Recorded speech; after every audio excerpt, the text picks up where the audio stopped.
A paz do Senhor a todos, meu nome é Diego Siqueira, eu sou professor e coordenador do Jovem.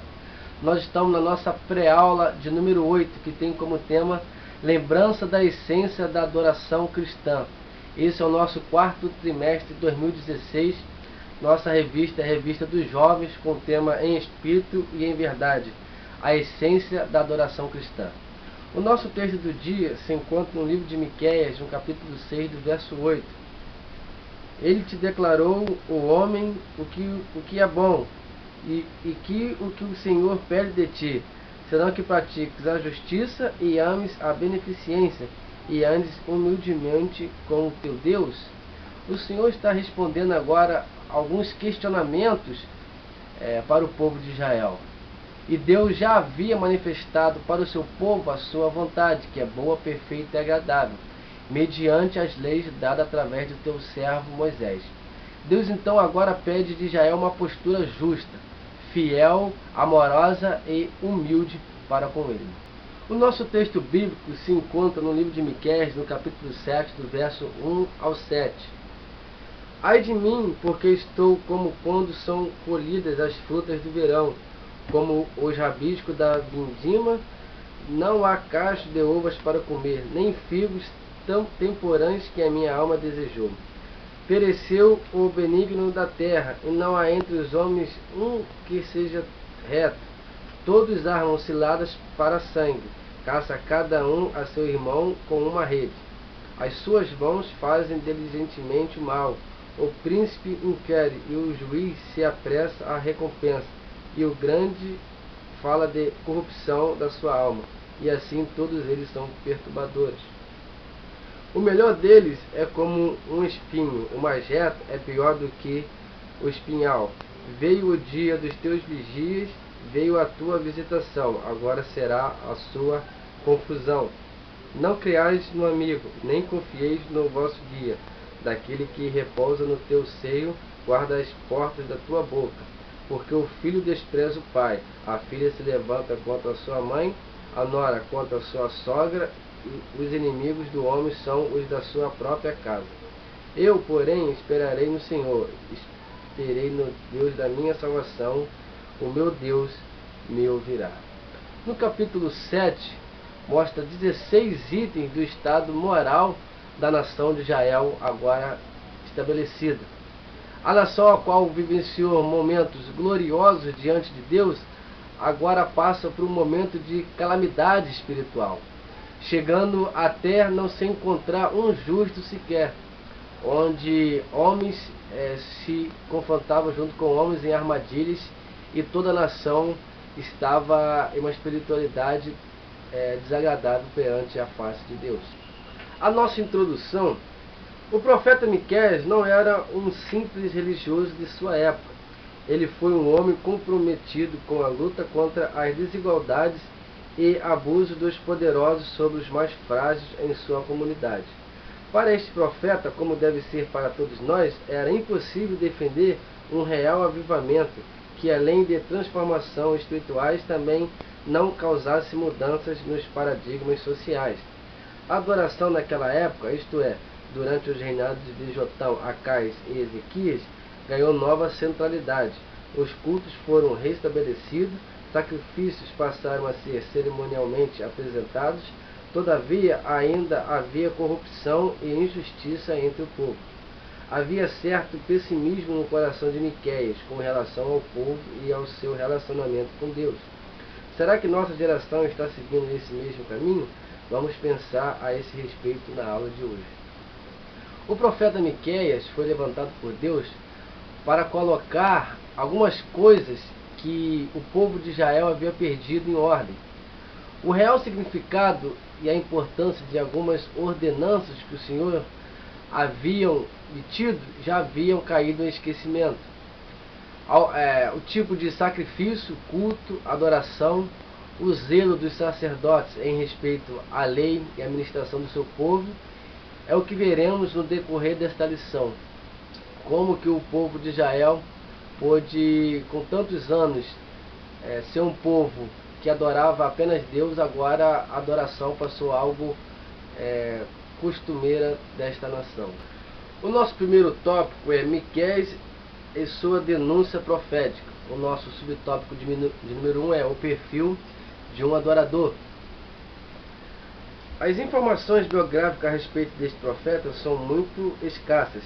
Além de seu próprio texto, temos na profecia de Jeremias um registro sobre o seu ministério, tanto pelo contexto mais amplo da profecia de Miqueias, como pela sucinta citação de Jeremias. Pode-se inferir que ele tinha como tônica central de seu ministério o desenvolvimento de uma fé viva, ao qual deveria romper com o modelo vigente, onde sacerdotes e profetas realizavam seus ministérios conforme o pagamento que recebiam. A cidade de onde Miqueias é oriundo, Moresete, não possui sua identificação geográfica clara, mas provavelmente é um povoado da zona rural próximo à Filistia. Se levarmos em conta esta possibilidade, Miqueias seria um homem humilde do contexto campestre, que anunciava a vontade de Deus na época do palaciano profeta Isaías.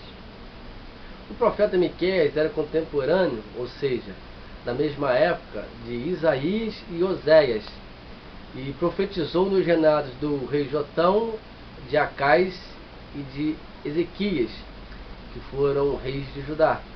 Ao contrário do profeta Elias, ao qual era um profeta palatino, ou seja, um palácio, envolvido com os meios da civilização, profetizando os pecados e juízos de Israel. Já Miqueias foi um profeta do campo, um profeta fora da civilização, porém Deus usava grandemente a fazer a sua obra. O que nós podemos tirar para nós hoje? Não importa onde nós estejamos, seja no campo, seja na cidade, o importante é ser um canal de bênçãos nas mãos do Senhor, porque aonde nós estivermos, palavras de Deus vamos alcançar corações daquelas pessoas mais humildes ou mesmo daquelas pessoas sedentas que precisam escutar a voz de Deus. Então, o local territorial para o crente, ele não interfere, mas a vontade de Deus, ela prevalece acima de todas as coisas. O nosso subtópico vai dizer o contexto socio-religioso da comunidade de Miqueias. As palavras do profeta são contra Jerusalém e Samaria, apesar do profeta concentrar-se mais na denúncia da situação espiritual do Reino Sul. Mesmo diante do avivamento experimentado pelo povo de Deus durante o reinado de Ezequias, havia um conjunto de pecados que sistematicamente desenvolviam-se naquela comunidade. Os ricos estavam perversamente explorando os mais pobres. Os profetas não denunciavam as mazelas sociais, antes, por suborno que recebiam, anunciavam uma falsa paz. Havia idolatria e práticas religiosas reprovadas por Deus. O cerimonialismo legalista também era um desafio a ser superado naquela comunidade. Em meio a todo esse contexto paradoxal, avivamento versus pecaminosidade, justiça divina versus injustiça humana, o Senhor continuava atraindo e pacientemente esperando uma mudança de comportamento do seu povo. O povo de Israel estava em um dos piores momentos de toda a sua história, de todo o seu povo. Por quê? Porque o coração estava tomado em trevas e maquiavam mal uns com os outros, cobiçando campos e casas e roubando até os seus próprios irmãos. Os chefes daquela época davam a sentença de acordo com o suborno, e os sacerdotes ensinavam por interesse, e os profetas adivinham por dinheiro, ou seja, a nação toda estava corrompida.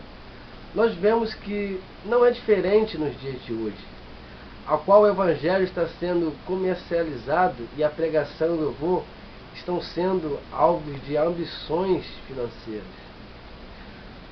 Mas mesmo assim, Deus, pela misericórdia que tem pelo seu povo, levanta profetas e sacerdotes em meio a essa geração corrompida, a falar somente aquilo que ordena que fale, sabendo que os falsos profetas, os falsos adoradores, esses receberão o castigo proveniente de Deus.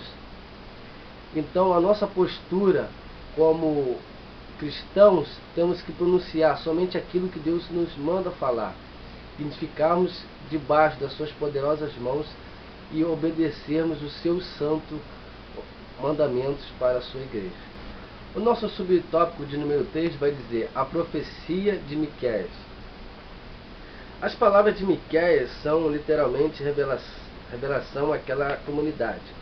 O profeta tira o véu que tenta esconder a condição deplorável que os mais pobres estavam vivendo naquele contexto.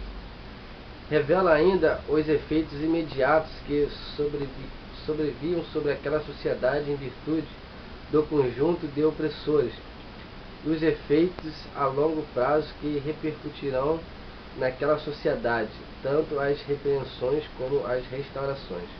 O esforço do profeta está em denunciar as condutas pecaminosas que foram normalizadas entre os filhos de Israel e propor uma mudança radical de comportamento que espelhe a natureza graciosa e justa do Senhor, segundo a perspectiva defendida por Miqueias.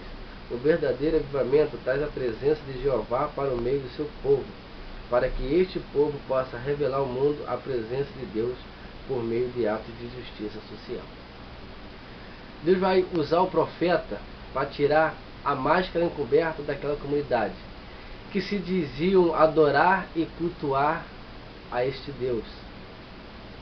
E revela, se eles não se arrependerem, o monte de Sião será lavrado e toda Jerusalém será entulho de pedra, fato que aconteceu no ano 70 depois de Cristo.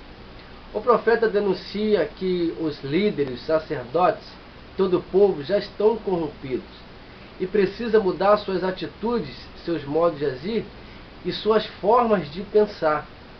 Precisa de uma postura radical para mudar a situação, senão serão arrasados pela mão poderosa do Senhor. Assim, devemos sermos mudados de pensamentos e comportamentos, trazendo a justiça, o amor, a sabedoria, a paz, tudo que Deus espera e proporciona para o seu povo. E a profecia de Miqueias foi uma profecia vinda de Deus em relação ao seu povo.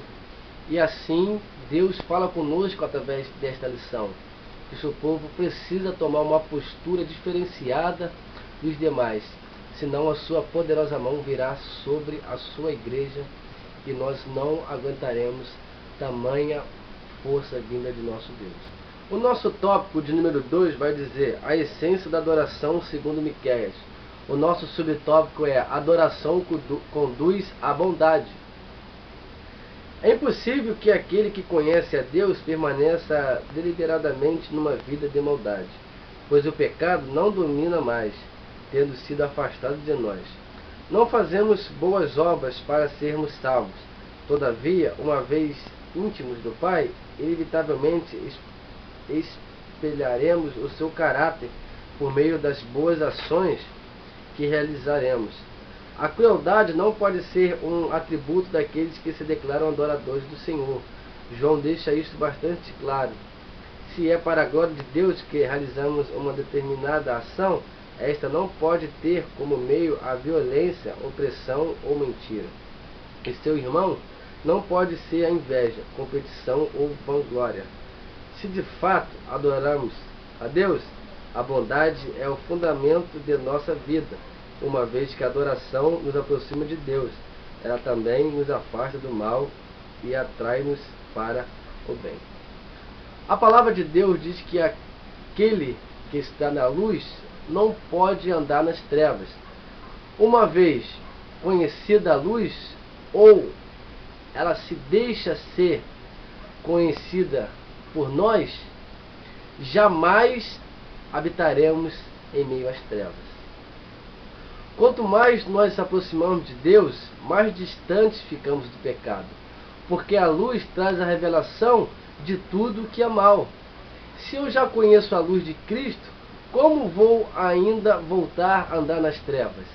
A não ser se eu nunca tivesse anteriormente experimentado a luz. Aquele que está em Cristo Jesus agora vive uma vida de boas obras, renuncia a si mesmo e dedica agora somente a esse Deus e ao próximo como atos de justiça e amor. Jesus fala que conhecemos uma árvore pelos seus bons frutos que ela dá. Assim é o cristão. Os verdadeiros andam em retidão para com Deus, amor para com o próximo, um coração puro e quebrantado, humilde, pobre de espírito. E assim andamos em santidades rumo à vida eterna. Então a adoração, ela resulta em uma vida de bondade, em uma vida de amor para com os nossos próximos. Se nós não temos uma vida de cumplicidade para nós mesmos, nós não conseguimos alcançar a adoração real que só Ele requer de nós.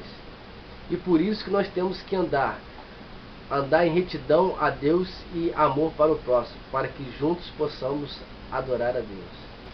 O nosso subtópico vai dizer a justiça como fruto da adoração. Miqueias chocou-se com a cumplicidade e com a injustiça que imperavam entre aqueles que se declaravam povo de Deus. Contudo, ele, como profeta do Senhor, proclamava em alto e bom som a justiça. Aquele que adora a Deus ama a justiça, porque o Senhor ama também, assim como ao homem justo. A justiça é parte integrante da natureza de Deus. Por isso, a sua observância jamais vai contrariar o coração de Deus. Assim sendo, cuidado, não confunda a justiça com legalismo ou formalismo. Nosso critério de justiça não é nossa Constituição. Esta é a base de mediação de nossas relações civis, mas sim a Escritura. Enquanto aqueles que não conhecem a Deus associam o conceito de justiça a leis e punições, nós devemos defender um tipo de justiça que se alinhe mais com o amor e a misericórdia. No capítulo 7, do versículo 2 do profeta Miqueias, vai dizer que não havia sequer um justo. Se não havia um justo, então não havia adoração a Deus, pois a justiça é fruto da adoração. Pois quando você adora, isso vem correspondendo a uma pessoa que detém esse atributo de Deus. Em no Salmos número 89, verso 14, vai dizer: justiça e juízo são a base do seu trono, misericórdia e verdade irão adiante do teu rosto.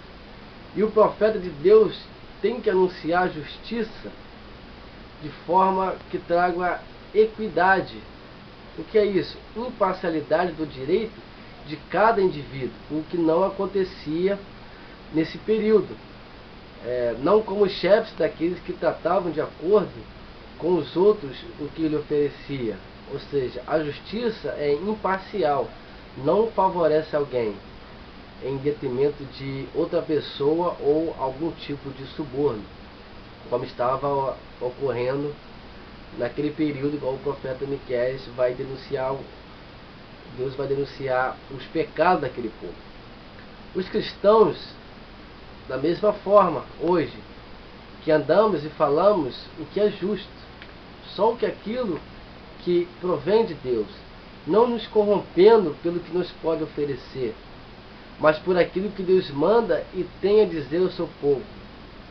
O profeta de Deus tem que falar a verdade, não corrompendo com dinheiro, com bens materiais, mas diante de um Deus que pode e tem todo o poder sobre nossas vidas.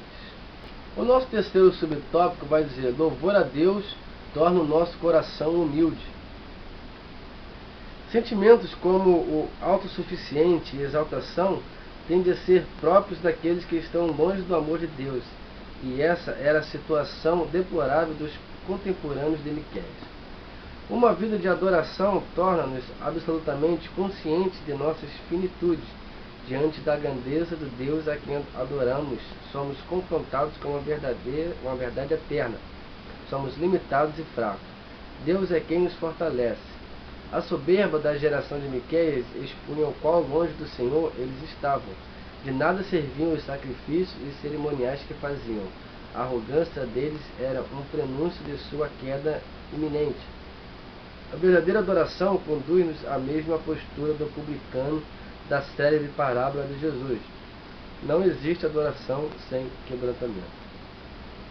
Quando nós reconhecemos que há um Deus eterno e soberano sobre todas as coisas, e o adoremos em espírito e em verdade, essa adoração resulta de uma necessidade diária das nossas vidas a esse Deus que tudo criou e que nos tem sustentado. Mateus capítulo 23, verso 12, vai dizer: portanto, todo aquele que a si mesmo se exaltado será humilhado, e todo aquele que a si mesmo se humilhar, esse será exaltado. Quanto mais eu me aproximo de Deus, mais inferior eu me vejo e mais dependente dele eu me torno. Porque só aqueles que mantêm um contato, um relacionamento diário com ele, reconhecem a sua grandeza e o seu imensurável amor. Nesse mundo, apóstolo Paulo nos cita três coisas em que há: a concupiscência dos olhos, concupiscência da carne e a soberba da vida, ou seja, cobiça dos olhos, cobiça da carne e as ostentações dos bens. Ou seja, pessoas que querem se aparecer demais uma para com as outras. Assim estava o povo de Deus, vivendo uma vida de aparência, e não uma vida de humildade e intimidade para com Deus. Se queremos ver a Deus e habitarmos no seu santo monte, primeiro temos que nos humilharmos diante da sua face, pois os humildes herdarão a terra e se deleitarão na plenitude da paz. Ou seja, o louvor a Deus, a nossa adoração a Deus, nos torna um coração voltado para com Deus, um coração humilde e puro, quebrantado de espírito. E assim é o povo de Deus, um povo humilde, quebrantado e que depende e necessita de Deus para a sua vida. O nosso terceiro tópico vai dizer: de fato somos adoradores? O nosso subtópico número 1 é a igreja, a justiça social. A igreja de Jesus Cristo não deve se esquecer de que precisa também socorrer aqueles que têm necessidade, em momentos como o que estamos enfrentando, em que a desigualdade social é manifestada nacionalmente. Devemos nos posicionar, não apenas falando de Jesus para a nossa sociedade, mas também estendendo as mãos para que possamos ver mais justiça social de acordo com o que Deus planejou. A igreja tem um papel fundamental na sociedade contemporânea e na sociedade moderna de hoje. Assim como antes na igreja primitiva, que foram levantados diáconos, ao contar 7, ao cuidar das viúvas, no auxílio aos apóstolos, assim também nessa era a igreja tem um papel fundamental de ajudar os necessitados e auxiliar os oprimidos e os abatidos. A Igreja de Cristo é uma instituição socialmente erguida para ajudar todos os tipos de necessitados, pois não fazemos aqui acepção de pessoas, mas primeiro os da nossa casa, depois os de fora. O nosso segundo tópico vai dizer: somos cristãos ou consumidores de religiosidade? O marketing religioso é um campo em amplo crescimento no mundo dos negócios. Infelizmente, para algumas igrejas, desenvolver uma comunidade de adoradores não é mais o foco. Aspira-se um mercado consumidor. Por isso, há todo um portfólio de opções para atrair novos clientes. A igreja não pode se esquecer de que o foco é Jesus. Com arautos do Senhor, precisamos pregar a palavra de Deus com responsabilidade. Isto implica discipular pessoas, ensiná-las a se relacionarem com Deus. É preciso mostrar que, diferente do que o mundo tenta fazer em alguns ambientes de adoração que recorrem às regras de mercado para atrair pessoas, a igreja não forma consumidores em busca de entretenimento, e sim ovelhas que obedecem à voz de Deus. Não há mais nada distante da forma original dessa geração do que a escassez do evangelho genuíno em nossas igrejas. Pois aonde não há confronto de mentes e corações, não vivenciamos a verdadeira mensagem estremecida na cruz do Calvário.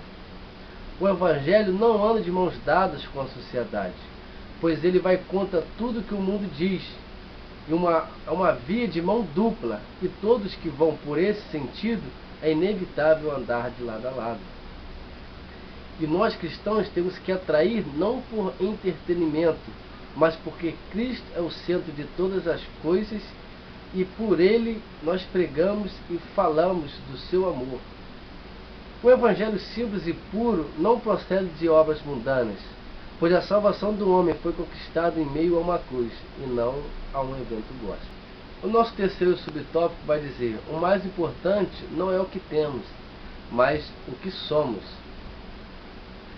Os ricos opressores do contexto histórico de Miqueias queriam justificar sua opulência como derivada da bênção de Deus. Na verdade, eles tinham muito em virtude da opressão e exploração dos mais frágeis. Desenvolvamos nossa fé como um instrumento de adoração a Deus que nos torna mais humanos, irmãos uns dos outros, filhos de Deus. Se o Senhor abençoar-nos com riqueza, o fará por meio da justiça e da verdade. Em 2 Coríntios capítulo 4, 7, o apóstolo Paulo vai dizer: temos este tesouro em vasos de barro, para que o poder que tudo excede seja de Deus e não de nós. O Espírito Santo de Deus é o maior tesouro que alguém pode e poderia conquistar. Alegramos, pois sabeis que o vosso nome estão escritos no livro da vida, e não há tesouro maior do que este. Pois sabemos que tudo isso ficará para trás: títulos, casa, carros, empregos, mas a eternidade que espera por nós, isto não tem preço. Pois Ele nos deu a graça na cruz do Calvário. Resta-nos agora nos dedicarmos nossas vidas a esse Deus que nos ama muito e que se entregou por nós. Bom, ficamos aqui no final desta pré-aula. Que você possa ter uma aula abençoada, que o Senhor possa estar te abençoando, te guardando e livrando de todo mal. Se inscreva no nosso canal, acompanhe os nossos vídeos semanalmente, que Deus possa te abençoar.